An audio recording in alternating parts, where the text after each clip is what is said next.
auto le falta un tornillo, que venga un mecánico. ¿Para qué, don Carlos? A ver si te puede arreglar.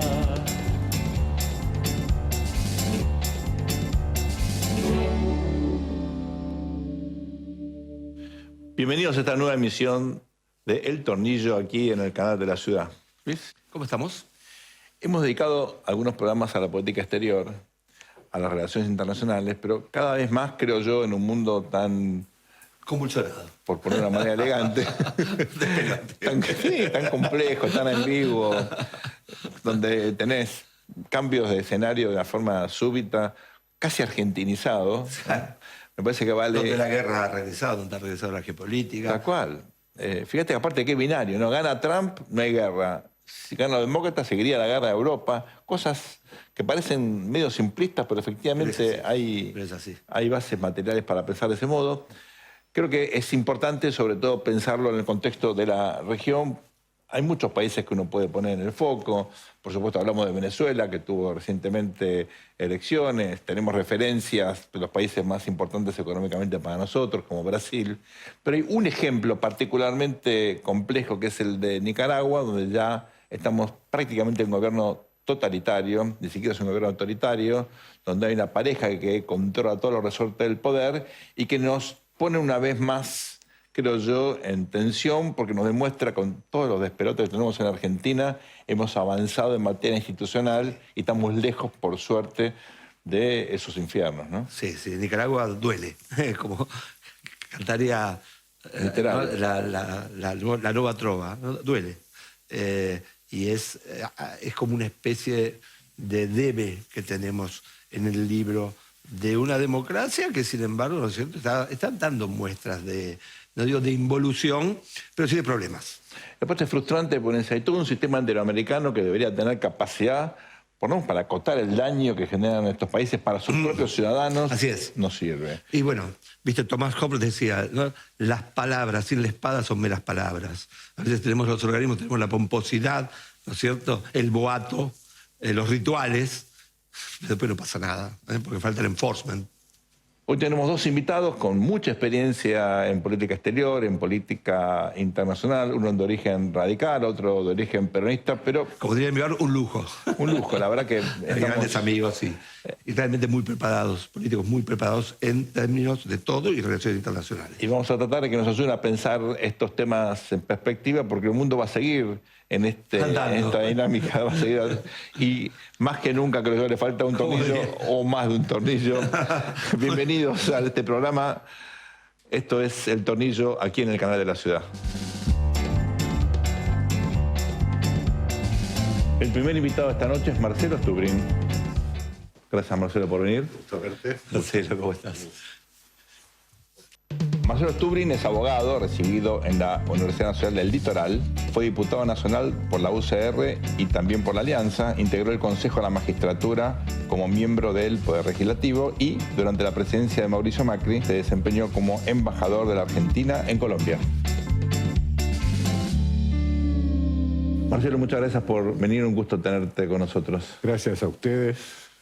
Dos célebres politicólogos entrevistan a un politicastro. O sea, empezamos mal. Empezamos mal porque es la falsa modestia que decir. En tu caso vale la pena, pero en mi caso encima no. Uno de los políticos más preparados y que más sabe de muchas cosas, especialmente de las relaciones internacionales. Podemos hablar de todo aquí en El Tornillo. Gracias, Marcelo.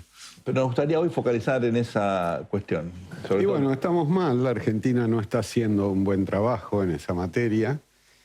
¿Cómo definiría la política exterior de Milei? No sé, el mundo yo lo miro desde mi casa, desde la región. Creo que es lo más práctico.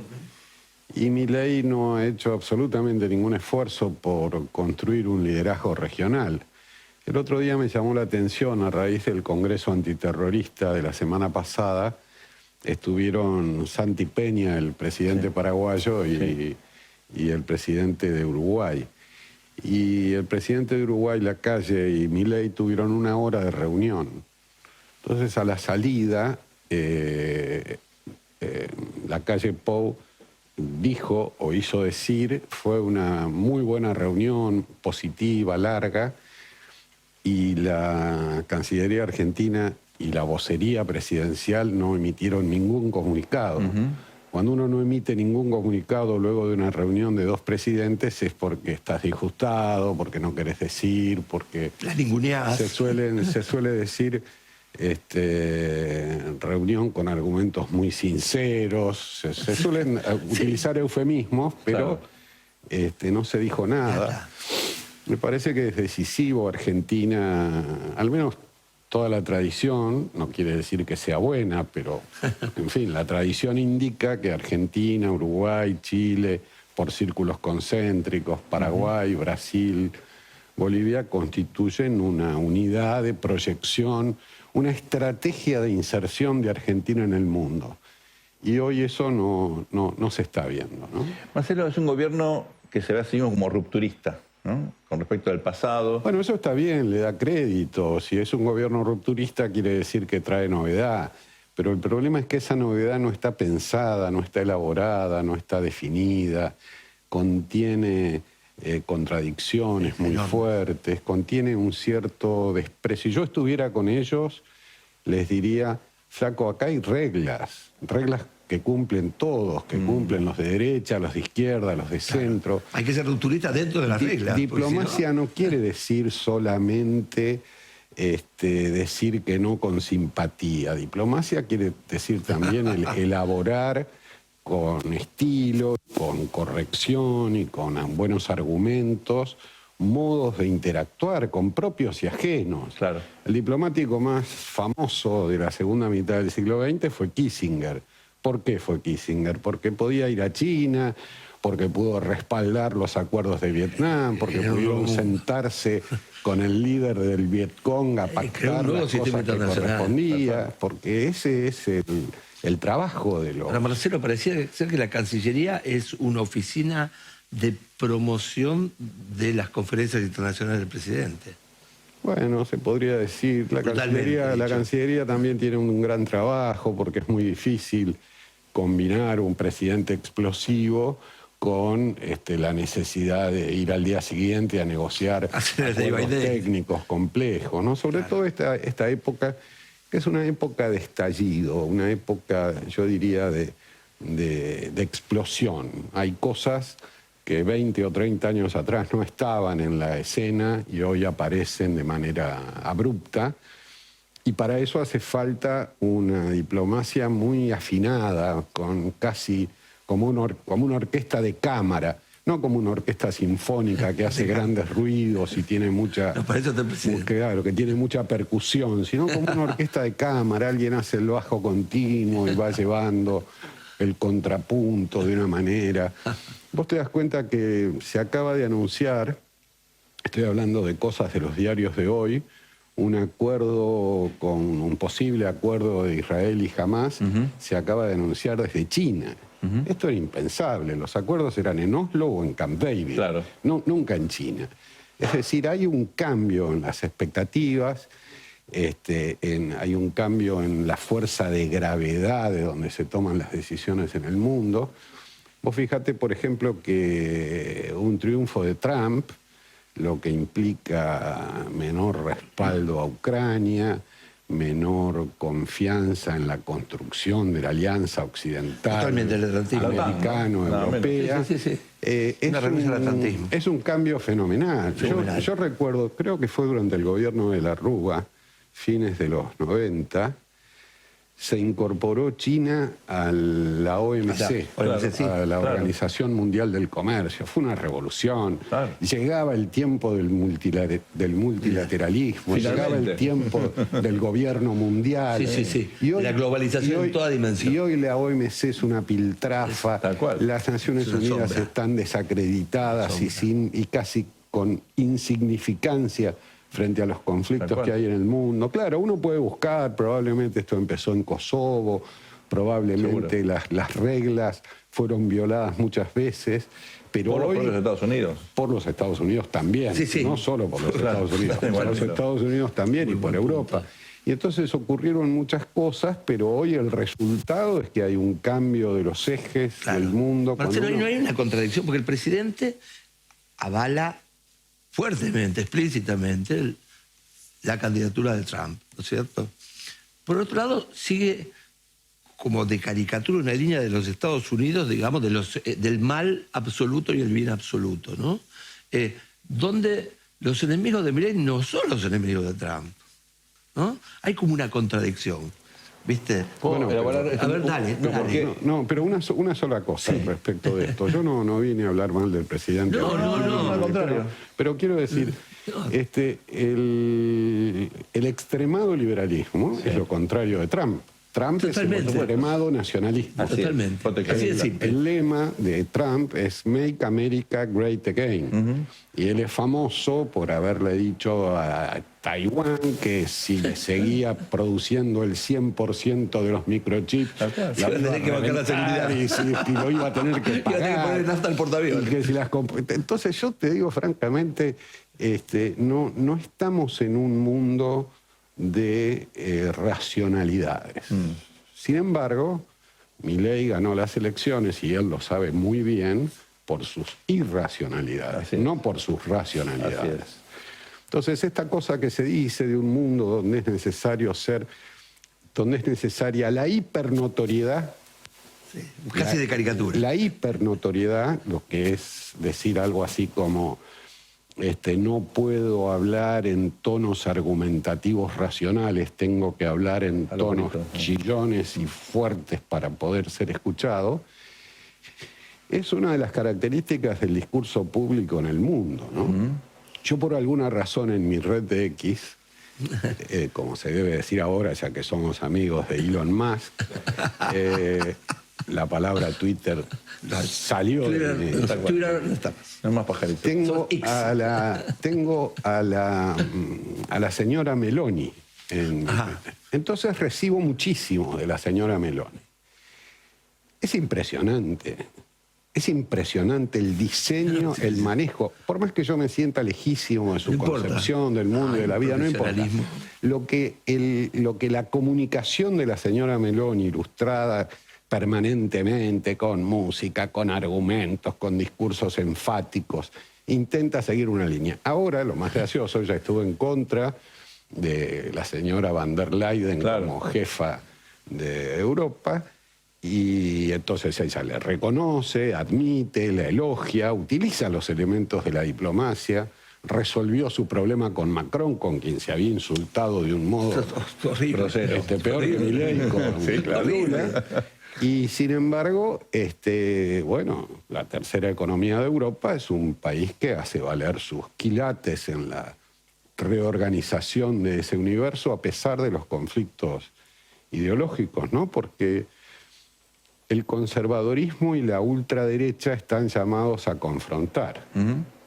Primero porque el conservadorismo europeo es atlantista, como es lógico, y es liberal en lo económico. Seguro. Y la ultraderecha, y además es internacionalista en las concepciones de las regulaciones, de las no regulaciones, pero regulaciones al fin, lo que se llama el libre empresismo. En cambio, la ultraderecha es nacionalista, es antiatlantista. Antidemocrática en muchos aspectos. En muchos aspectos antidemocrática, pero no es casual que el señor Orbán, elegido presidente del Consejo, haya ido a ver a Putin en primer lugar.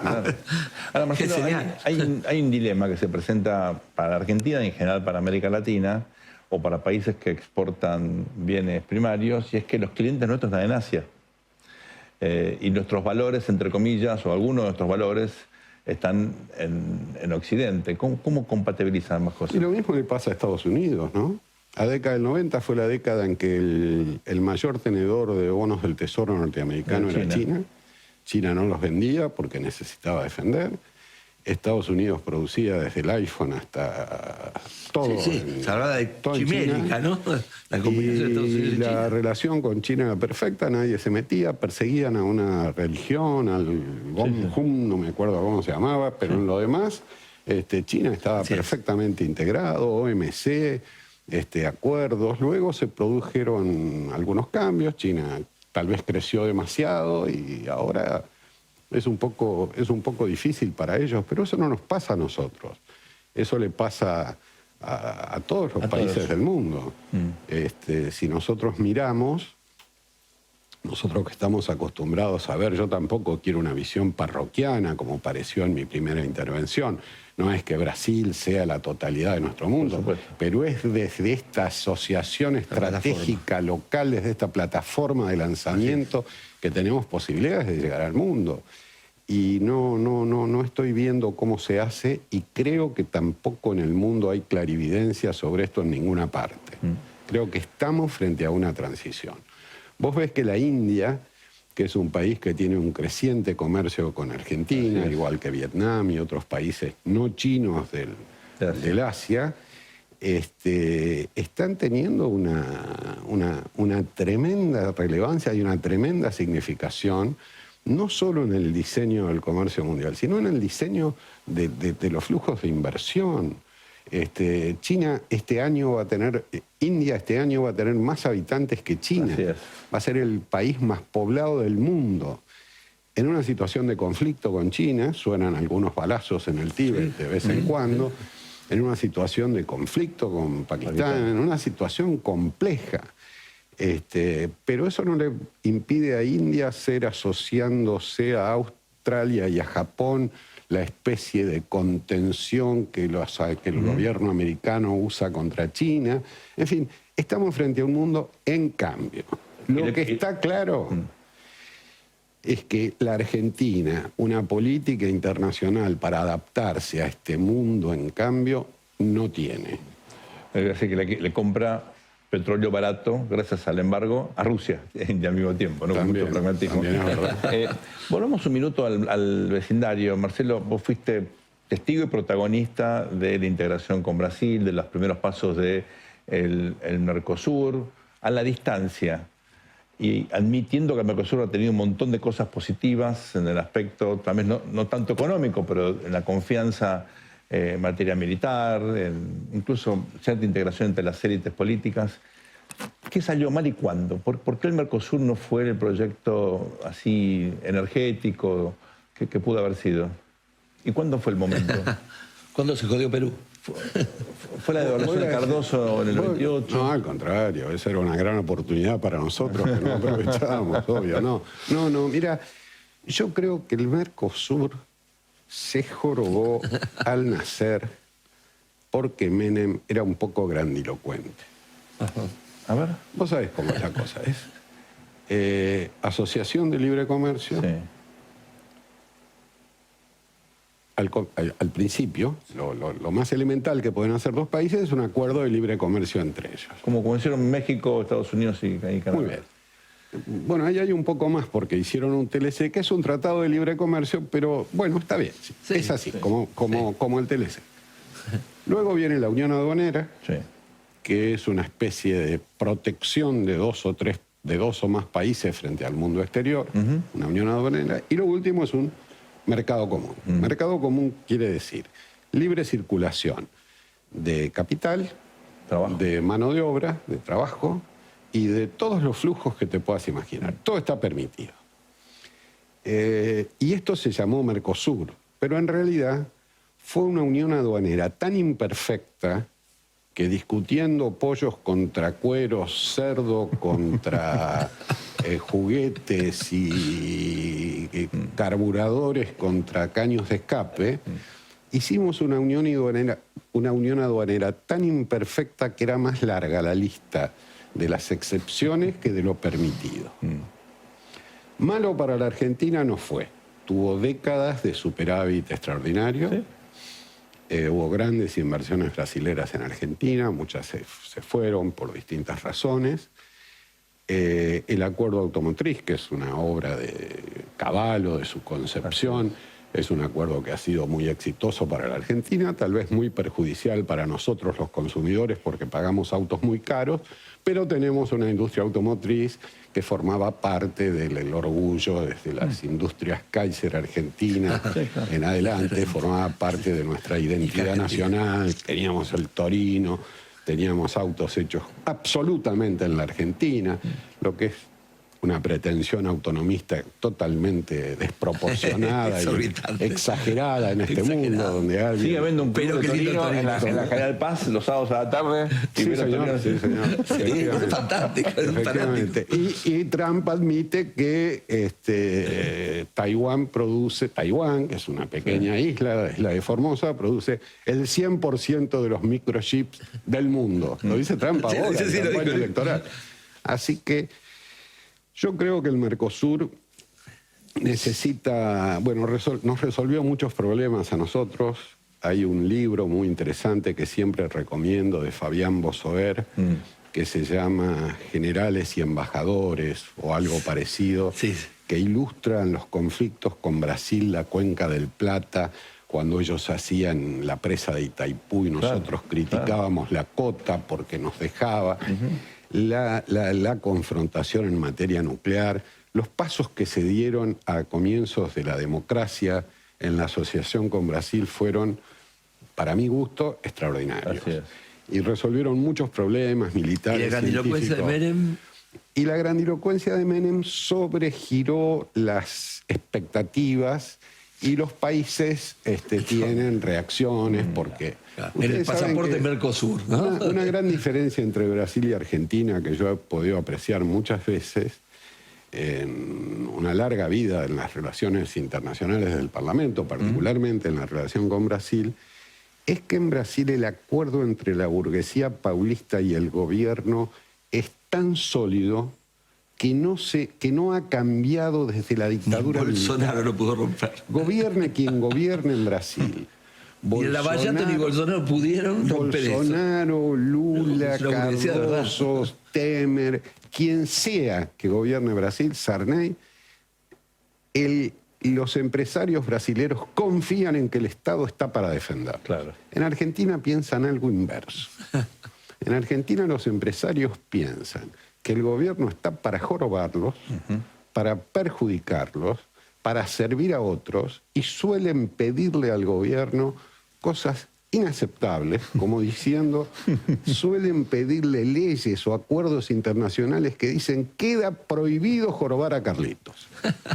Y entonces Carlitos dice, pero ¿cómo? ¿Vos querés que yo escriba en un tratado? Yo no lo puedo contar, pero puedo decir, Carlitos, vos me querés pedir que yo me pelee con el mundo para decirle que en este tratado queda prohibido jorobar a Carlitos. No, vos tenés que confiar en que hay un Estado que tiene una racionalidad, que dentro de las normas. Esto tiene mucho que ver con la propiedad intelectual y otros temas muy delicados para este programa tan interesante que aquí tuvimos. Marcelo, fue un placer tenerte. Esta charla fue para nosotros por lo menos súper iluminadora. Como siempre. Nos quedamos con más preguntas. Muchas gracias por la oportunidad. Un gusto visitarlo. Bueno, la próxima. Luis, tenemos la oportunidad de entrevistar a un grupo de dirigentes políticos nicaragüenses que estuvieron muy poquitas horas en la ciudad de Buenos Aires. Es una entrevista que hicimos en la calle por una cuestión de seguridad. Nos dijeron la zona, nos dijeron exactamente el lugar. Hay gente que lamentablemente ha vivido persecuciones, ha vivido cárcel, tortura, su familia en algunos casos sigue en Nicaragua. Es una situación para nosotros casi incomprensible después de 40 años de democracia. Es como un déjà vu tremendo también, ¿no? Pero creo que vale la pena que escuchemos esto a fondo porque realmente es conmovedor desde el punto de vista humano, ¿no? Más allá de lo político, ¿no? Desde el punto de vista humano, poder escuchar de primera... Es un ejemplo de valentía política también, ¿no? Las dos cosas. Totalmente. ¿No? Por un lado, son víctimas, han sido víctimas de cárcel, ¿no? Que uno no se puede imaginar, ¿no? De las palabras que nos contaban al principio, bueno, no, están encerrados incomunicados, ¿no? Una cosa increíble. No se lo pierdan, son unos pocos minutos, pero vale la pena escuchar estos dirigentes políticos nicaragüenses, están todos en el exilio. Gracias al apoyo de fundaciones norteamericanas han podido hacer este viaje. Y están viviendo también gracias a muchas fundaciones. Exactamente, ¿no? Y creo que es un testimonio que impacta y vale la pena escuchar.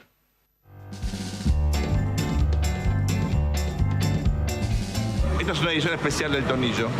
Con Luis queríamos discutir un tema nuevo, distinto, para lo que usualmente debatimos en el programa.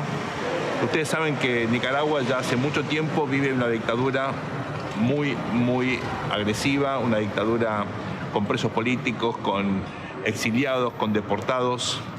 Es una situación alarmante. Nicaragua ya no es más parte de la OEA, justamente como consecuencia de este gobierno totalitario. Hay una pareja en el poder, Ortega, Murillo, que, como pasaba en Rumania con los Ceausescu, están, Luisito, dominando... Parejas trágicas. Sí. Y nos parece crucial compartir con ustedes algunos testimonios en el contexto de la Asamblea de la Organización de Estados Americanos en Paraguay. Una delegación de políticos nicaragüenses están visitando la región. Tuvimos oportunidad de estar en contacto con ellos y nos parece crucial que ustedes escuchen de ellos lo que significa vivir en una dictadura. Ustedes dirán, bueno, Argentina tiene una larga experiencia y es así. Créanme que cuando ustedes escuchan estos testimonios, bueno, nos remite a los peores años de la dictadura argentina y tal vez un poquito peor. Sí, no tiene nada que envidiar. Por eso, Tamara, Juan Sebastián, un placer tenerlos aquí con nosotros. El placer es nuestro. El Tornillo es un programa pro-político, pro-instituciones, que queremos que la política democrática funcione bien. Bueno, ustedes viven en dictadura. ¿Qué significa eso? Significa que hacer esto que estamos haciendo hoy aquí en Nicaragua es imposible. Imagínense ustedes hacer una entrevista sobre lo que pasa en otro país y de repente vienen patrullas de policía, de antimotines y te llevan preso, te golpean y después persiguen a tu familia y después persiguen a quienes defienden y quienes denuncian lo que te pasó. Eso es lo que pasa cotidianamente en Nicaragua. Juan Sebastián y yo, junto con más de 4.000 personas, hemos pasado por las cárceles de Daniel Ortega y Rosario Murillo. Actualmente hay más de 143 personas presas políticas por opinar sobre el clima y dice que Daniel Ortega, por ejemplo, no está cuidando los temas de los recursos naturales, va preso.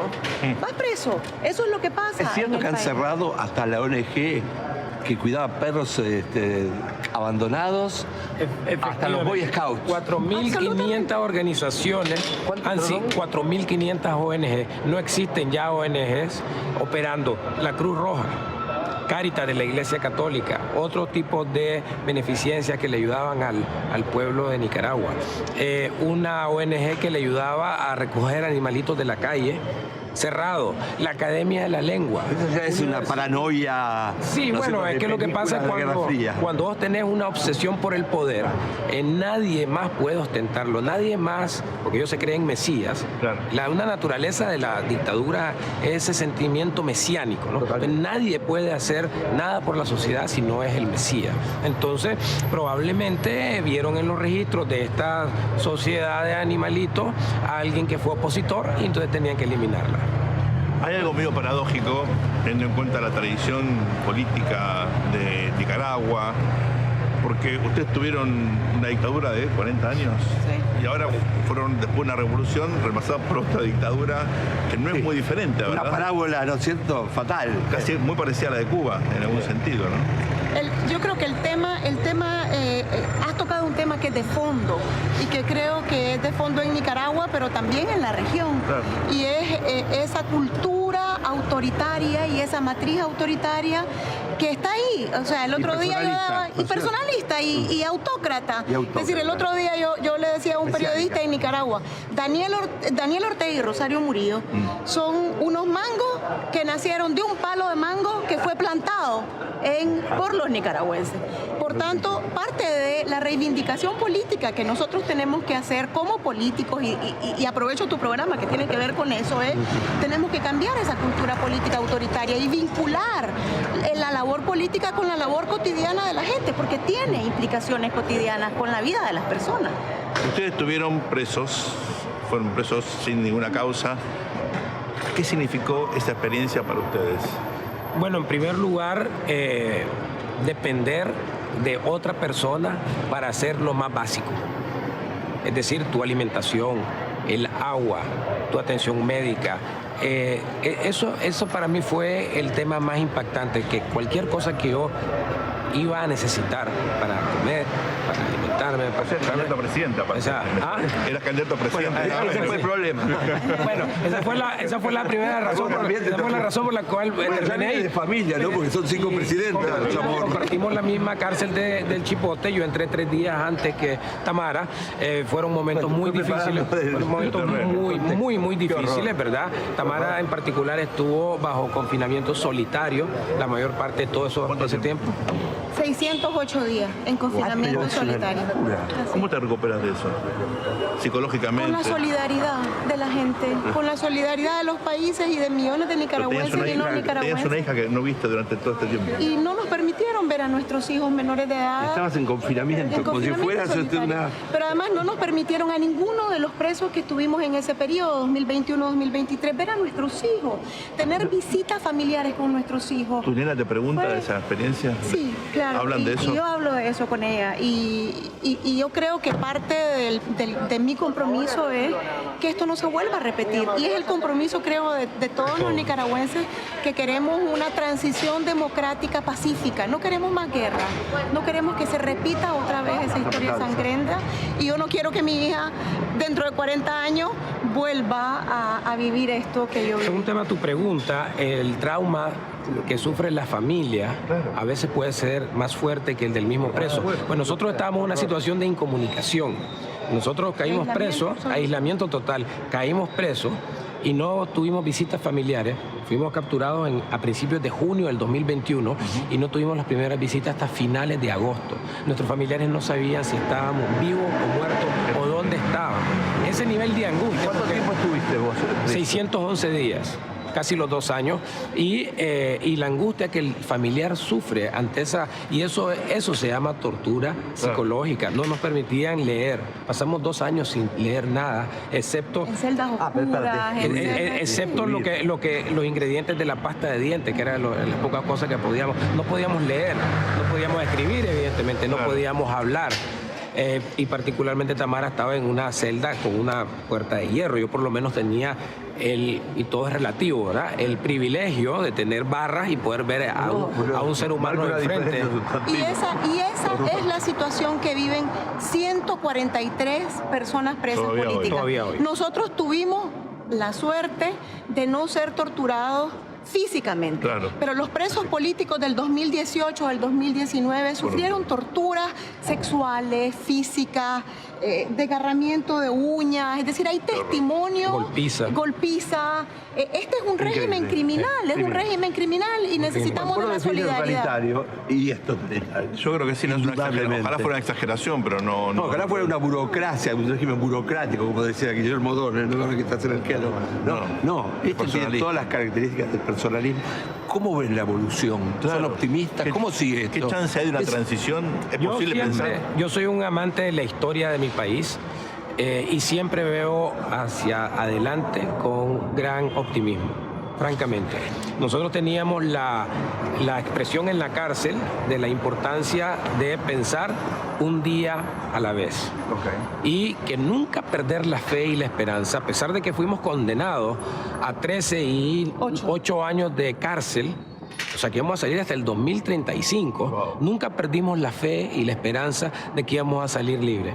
Y a veces ahora estamos acá en las calles de Buenos Aires platicando. Y esa fe yo la mantengo ahora para la liberación de todo Nicaragua. Porque las dictaduras no se sostienen. Y una dictadura familiar, una dinastía familiar en el contexto latinoamericano no tiene para dónde correr. No son sostenibles. Y Daniel Ortega y Rosario Murillo van a caer. O sea, sacamos a Somoza y esta vez vamos a sacar a Daniel Ortega y a Rosario Murillo de manera cívica. Pacífica. Y con la pacífica y con la unidad de todas las fuerzas de oposición. Lo logramos, ya tenemos una experiencia con el gobierno de doña Violeta en los 90, una experiencia de un gobierno de unidad nacional que logró salir adelante y sentar las bases de una institucionalidad democrática. Recordemos que se trata de y Violeta, lo vamos a lograr. Violeta Chamorro, que fue presidenta entre el 90 y el 97, y era tu tía aparte. Este tipo de dictaduras hacen el surrealismo normalidad para los que viven, hasta cuando uno despierta, ¿no? Cuando caen, es como despertar de una pesadilla, y esperemos que se termine pronto esta pesadilla para el pueblo nicaragüense, ¿no? Muchísimas gracias, Tamara. Muchísimas gracias. Encantado de estar acá en el programa. Esperamos que gracias por la luz. Podamos estar otra vez. Seguimos en El Tornillo aquí en el canal de la ciudad, no se vayan. Falta un tornillo que venga un mecánico. Nuestro próximo invitado esta noche es Juan Pablo Lolé. Qué gusto. ¿Cómo estás? Muy bien. ¿Cómo estás? ¿Cómo estás, Juan Pablo? Muchas gracias por la invitación. Juan Pablo Lolé se recibió de abogado en la Universidad Católica Argentina y también es licenciado en Relaciones Internacionales en la Universidad de Belgrano. Durante el gobierno de Menem fue embajador ante la OEA y luego, en mayo de 2003, Kirchner lo designó embajador de Argentina en Brasil. Actualmente es director del Centro de Estudios Políticos Estratégicos Internacionales. Juan Pablo, me gustaría comenzar esta charla focalizando en algunos países en la región que están pasando por situaciones extremas, tal vez impensables, cuando vos estabas en la OEA, como el caso de Nicaragua en particular. Hay, obviamente, en otras partes del mundo procesos de retracción o de recesión democrática, algunos hablan de involución. Hemos visto la emergencia de estos liderazgos elegidos democráticamente, pero que en la práctica funcionan con algunas connotaciones autoritarias, incluso en la Unión Europea, como el caso de Orbán. ¿Qué pasó? ¿Por qué América Latina, el sistema interamericano, no puede contribuir, primero a evitar estos procesos y luego a intentar, por lo menos, que ocurran las cosas tan extremas de violaciones a derechos humanos? Mira, hay primera reflexión, Sergio, es que las resoluciones que votan en el Consejo Permanente de la OEA no se cumplen. Así, directamente. Así de simple. Voy a dar ejemplos. Yo digo que América Latina está envuelta en 3 círculos. Un círculo que sí ya en mi época existía, que era la Convención Interamericana contra la Corrupción. Segundo círculo, para mí, es la posibilidad interamericana de tener una política común para combatir al crimen organizado. Y aquí hablo del narcotráfico, tráfico de armas, tráfico de bienes, tráfico de personas. Segundo punto. Y el tercer punto, que creo que es el más central, es que la columna vertebral de este sistema es la democracia. Y esa está siendo cuestionada políticamente en la región. Claro. Entonces estos 3 círculos son los que provocan que hoy en Nicaragua tengan un somocismo de izquierda. Así es. Y el cambio no se produjo. Porque cuando uno ve, para tomar 2 casos concretos, a Sergio Ramírez, Ernesto Cardenal, y lo ve, y uno ve la pareja gobernante de Nicaragua y dice, pero ¿esto cómo es posible? Esto es como para un libro de García Márquez. Sí, tal cual. Sí. Y Es irrealismo trágico, o sea, no exactamente. realismo mágico, irrealismo trágico. Claro, pero además con cosas graves, por ejemplo, que es tener preso un arzobispo. Claro. ¿Pero esto qué es? Y de golpe está Firmenich ahí también. Y de repente están los rusos, los iraníes y los cubanos. Y creo que es lo que ocurre en la región, porque tiene que ver con tu pregunta. Estados Unidos no rompe con Nicaragua porque quiere tener un vaso comunicante. Entonces lo que hace es ayudar a los que se van, entre ellos Sergio Ramírez, Claro. La Chamorro y demás. Mi sensación es que si Estados Unidos gana Trump y él sigue con su política monroísta, América para los americanos, podemos estar incluso peor. Porque si el problema es que Estados Unidos tiene como problema de su seguridad interior la inmigración, tiene un problema adicional, es de quién va a trabajar lo que hacen los inmigrantes en Estados Unidos. Seguro. Yo recuerdo cuando estaba en Washington en la OEA, una cosa que me sorprendió mucho, es que había casi 200.000 salvadoreños. Lógico, de la época de la guerra civil. Salvadoreños. Y uno salía el domingo, yo salía a correr, a hacer ejercicio por los parques de Washington, Y se oía escuchar solamente castellano. ¿Y quién eran los salvadoreños? Algunos costarricenses, muy Algunos pocos hondureños, todo eso, todo era Centroamérica. Juegan al fútbol, de hecho. Jugando al fútbol, muchos peruanos, jugando al fútbol. El mole. Jugando al fútbol. Entonces uno dice, ¿acá qué pasa? Bueno, esta es la fuerza de trabajo en Washington. Claro. Entonces uno lo que se tiene que preguntar es cuál es la política de inmigración, pero cuál es la política del empleo que hacen y el trabajo que hacen los inmigrantes en Estados Unidos, que no lo hacen los propios americanos. Eso lo puedo decir como latinoamericano, porque lo viví. Y también el fútbol, porque el fútbol lo llevaron todos estos que viven en México, en Los Ángeles. O el béisbol en algunos casos, y el ¿no? béisbol en el caso de República Dominicana, claro, obvio, también. Pero volviendo a la pregunta, estos tres círculos, que es crimen organizado, el segundo círculo, que tiene que ver también con el tema migratorio y con el tema delictivo y el tema corruptivo, cuando uno mira eso de norte a sur, y abarca casi todos los países. Entonces, el sistema interamericano, si no tiene más punch y no tiene enforcement, ¿dónde va? Claro. Y eso no se hace con lo que hizo Almagro. Eso se hace con una clase política regional que piensa América Latina desde Alaska hasta Tierra del Fuego como un hemisferio que tiene que defender los valores de la región. Y esto es lo que hay que hacer. ¿Vos pensás que Almagro tuvo una administración demasiado ideologizada? Confrontativa. Yo creo que los cargos son para armonizar y construir, no son para destruir. El sistema interamericano en particular, pero mirando más incluso a Naciones Unidas, uno ve una cantidad de organizaciones burocráticas, a veces puede estar en una comisión que habla de derechos humanos Irán o Venezuela, es como contradictorio, ¿no? ¿Eso es reconfigurable? ¿Se puede modificar para lograr que haya un tejido que sirva para morigerar conflictos? ¿Es salvable el sistema o hay que de alguna manera barajar y dar de nuevo? Yo creo que por ahí, Sergio, es un tema importante, pero eso se produce en el Consejo de Seguridad. Para hacer eso tiene que cambiar el Consejo. Y para cambiar el Consejo, la pregunta es si lo van a abrir o lo van a seguir cerrando. Porque lo que está haciendo el Consejo es suplantando a la Organización de Naciones Unidas. En el sistema de toma de decisiones, los países que no están en el Consejo cada vez cuentan menos.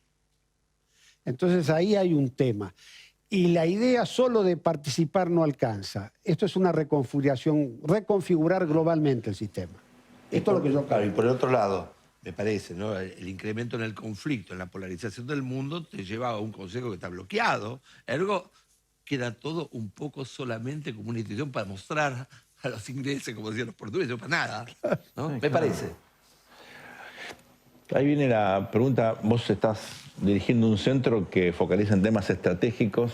¿Cuáles serían las prioridades estratégicas de la Argentina o de la región en este mundo que está, como dice Luis, reconfigurándose, con China jugando un papel ahora casi de par o ya de par de los Estados Unidos, con una Rusia que busca un protagonismo por el lado militar y también por el lado diplomático como no tenía desde la época de la Unión Soviética? ¿Cuál es la estrategia de la Argentina? Bueno, salir de la diplomacia unipersonal. La Argentina está representada por una sola persona hoy. ¿Y el resto del país? Por el presidente. Exacto. ¿Y cuál es el pensamiento internacional del presidente? Está ese problema, ¿no? Es que él quiere ser un líder mundial. ¿Y la Argentina dónde está? Esto es un tema estratégico del país. Pero esto hay que debatirlo. Hay que debatirlo en este ámbito, que me permiten a mí decirlo. Si yo fuera diputado, yo pondría esto en la Comisión de Relaciones Exteriores. Incluso haría un proyecto de ley para discutir este tema como una discusión parlamentaria, como se hacen en los parlamentos. Claro. Tanto en el Senado como en la Cámara de Diputados.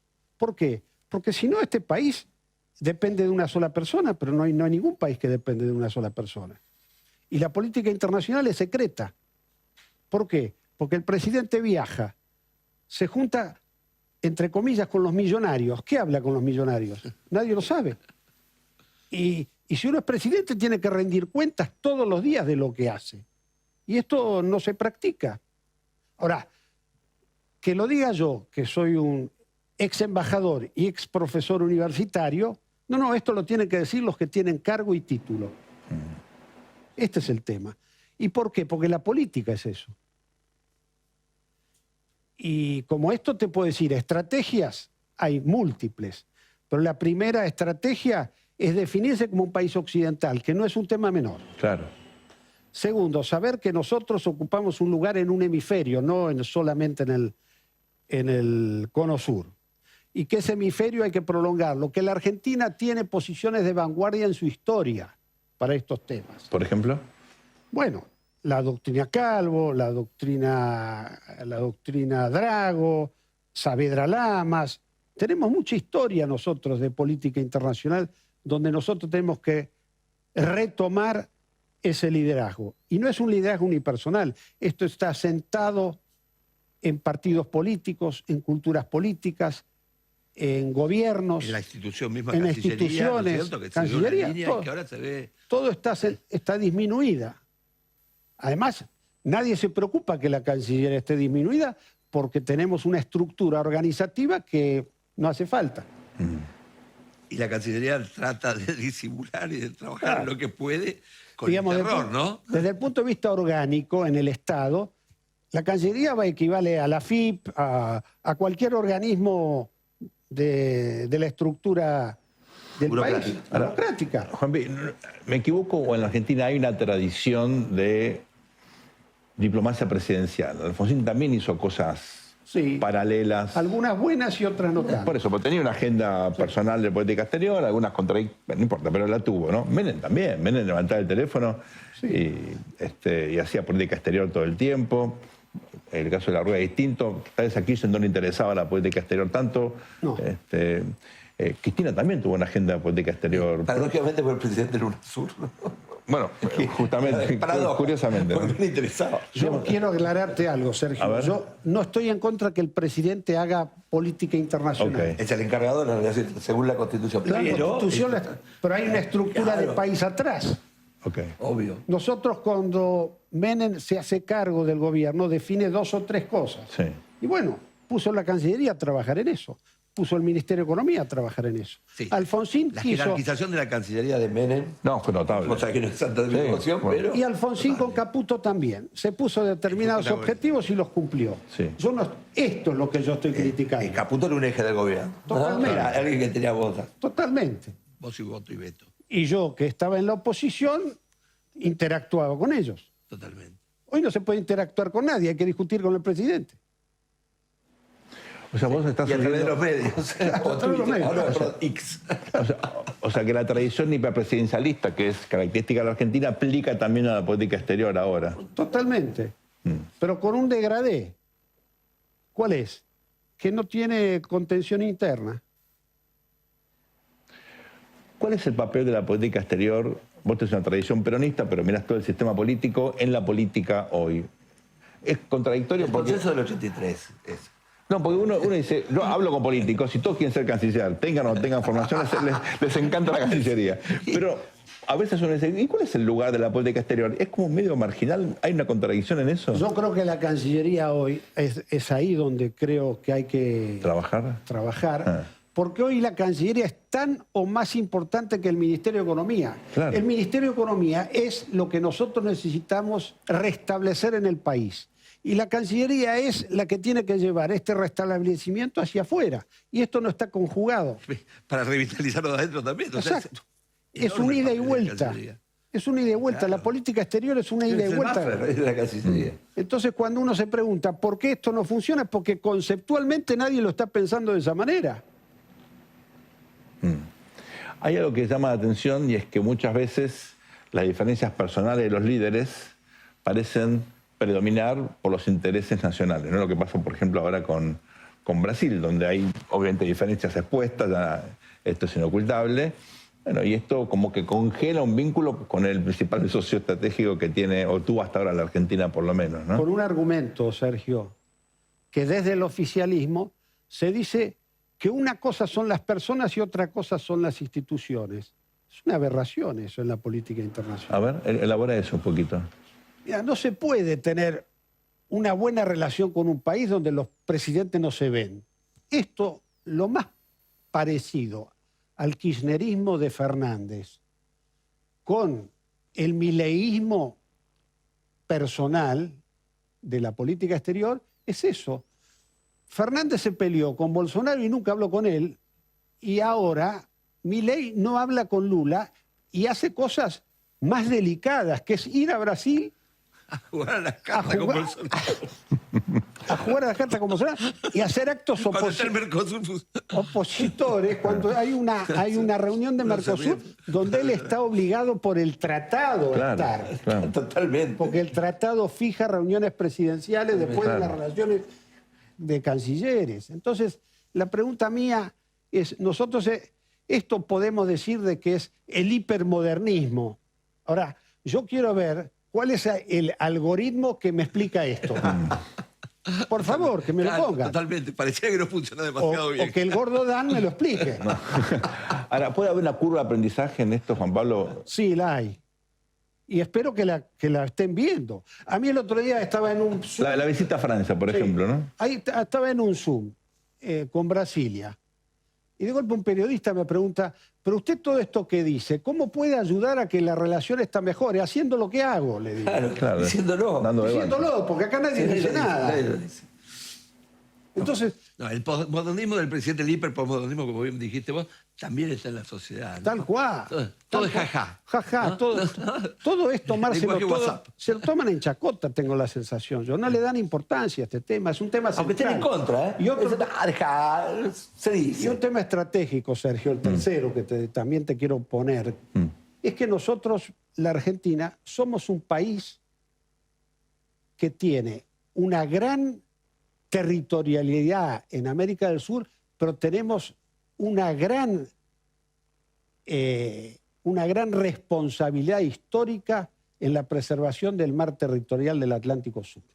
Y esto no solo nos pertenece a nosotros, sino que nos pertenece a todo el hemisferio. Sí. Y esa decisión estratégica tiene que ver con el paso del Pacífico al Atlántico. Y eso estamos nosotros ahí. Nosotros no hay nadie que piense esto y lo esté poniendo en la política exterior y en la política internacional.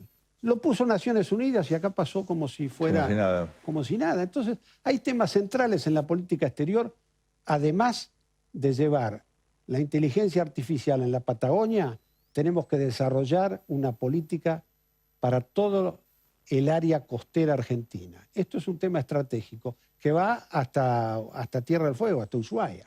Vos sos diplomático, pero bueno, hay que pensar No, que... yo no soy diplomático.